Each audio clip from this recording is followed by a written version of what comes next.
Salut les amis et bienvenue chez Canadoto. Aujourd'hui, je vais vous présenter la K4, donc la remplaçante de la Forte qu'on avait déjà eu la chance de voir sur notre chaîne. Je vous la mettrai en haut de cette vidéo pour ceux qui souhaiteraient acheter une, peut-être en occasion, parce que maintenant, ce qui est disponible, c'est la K4. Comme vous pouvez le voir, il y a beaucoup de plastique sur le véhicule. Je vous rassure, c'est pas la toute option, c'est vraiment le milieu de gamme. Donc, c'est pas l'entrée de gamme et c'est pas la toute option. Donc, je vais vous montrer la toute option quand même. Tout ce que vous voudrez sera sur notre chaîne. Je vous invite alors à vous abonner pour ne pas rater cette vidéo quand elle sera publiée sur notre chaîne. Donc dans cette vidéo, nous allons voir tous les détails de ce véhicule, l'intérieur, l'extérieur, la motorisation et surtout le prix de ce modèle. Sans plus tarder, tous les détails concernant la K4 sur cette vidéo. Ne bougez pas, à tout de suite.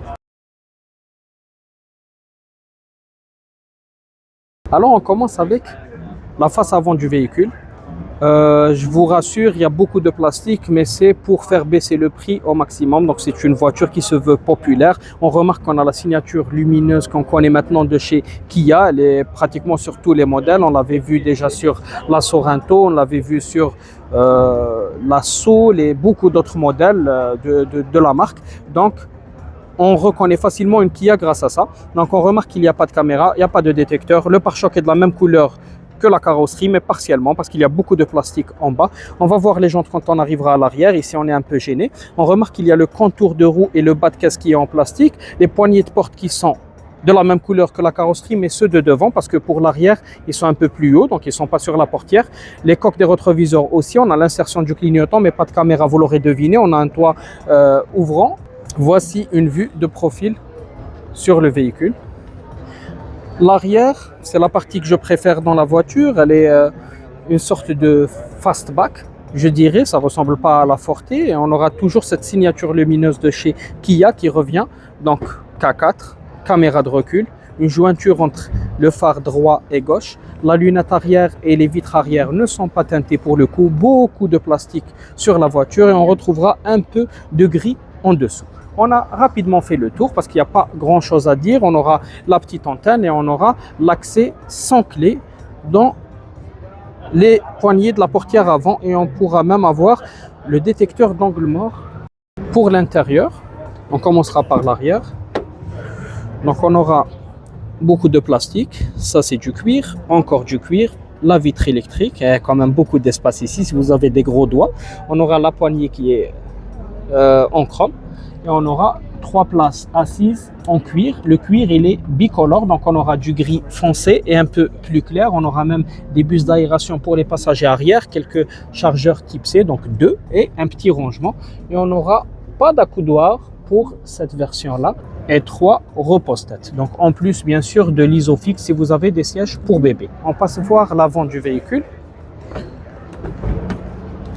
À l'avant, on retrouvera pratiquement la même chose qu'à l'arrière. Donc, on aura du plastique, un peu de cuir, les 4 vitres électriques, les rétroviseurs qui sont électriques aussi. On aura les sièges chauffants, volant chauffant s'il vous plaît.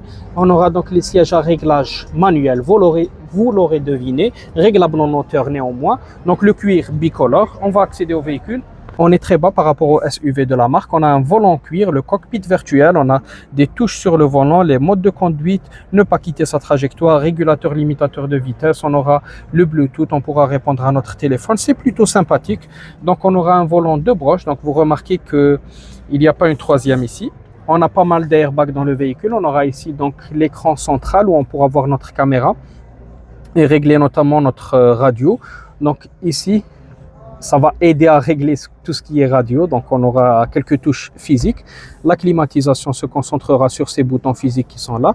Et là, on aura tout ce qui est chargeur jusqu'à le chargeur par induction. Donc, chargeur sans fil pour le téléphone. Démarrage sans clé pour le véhicule.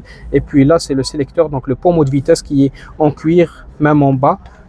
Et on aura l'auto-hold, 2 porte-gobelets et un accoudoir central avec du rangement en dessous, comme on retrouvera ici.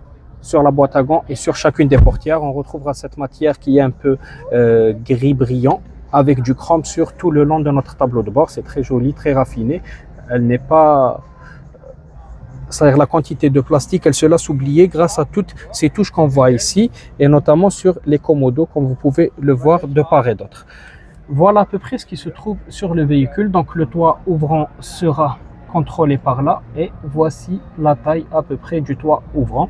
Évidemment, on n'aura pas beaucoup d'options. Donc ici pour le miroir, le rétroviseur intérieur, il deviendra teinté, mais ça sera manuel. Donc ça sera à vous de le faire, donc c'est pas d'une manière automatique. On va voir maintenant les performances et le prix de ce véhicule. Avant ça, je citerai juste le frein à main, comme il y a l'auto-hold. Donc évidemment, le frein à main, c'est une sorte de bouton. On pourra même éteindre le SP. Là, ça sera pour ouvrir notre capot. Tout ça, vous le connaissez déjà. Alors les amis, voici les versions qui s'offrent à nous. Je vais vous montrer très bientôt la GT Line Turbo Limitée. Donc c'est la version la plus optionnée. Aujourd'hui, je vous ai montré une qui se veut un peu au milieu. Donc c'est la EX+. Elle est vraiment au milieu, regardez. On a deux inférieurs et deux supérieurs. Donc pour la motorisation, pour celle-ci, ça sera le 2 litres qui développera 147 chevaux et elle sera au prix de, donc ça c'est le prix de départ pour l'entrée de gamme, et celle-ci elle sera à 30 900, donc pratiquement 31 000 $. Dites-moi, est-ce que l'on vaut le prix ou pas, sachant que la version de base va commencer à 26 000 $. Voilà les amis, c'était la vidéo d'aujourd'hui sur la Kia K4 EX+. Donc ce n'est pas la toute option viendra bientôt. Restez branchés, abonnez-vous pour voir ce véhicule si ça vous intéresse. Ça sera un peu plus cher, un autre moteur et beaucoup plus d'options évidemment. J'espère que la voiture vous a plu, que la vidéo aussi vous a plu si c'est le cas. N'oubliez pas de vous abonner et laisser un pouce bleu, ça fait toujours plaisir. C'était tout pour moi, c'était Lotfi et au revoir.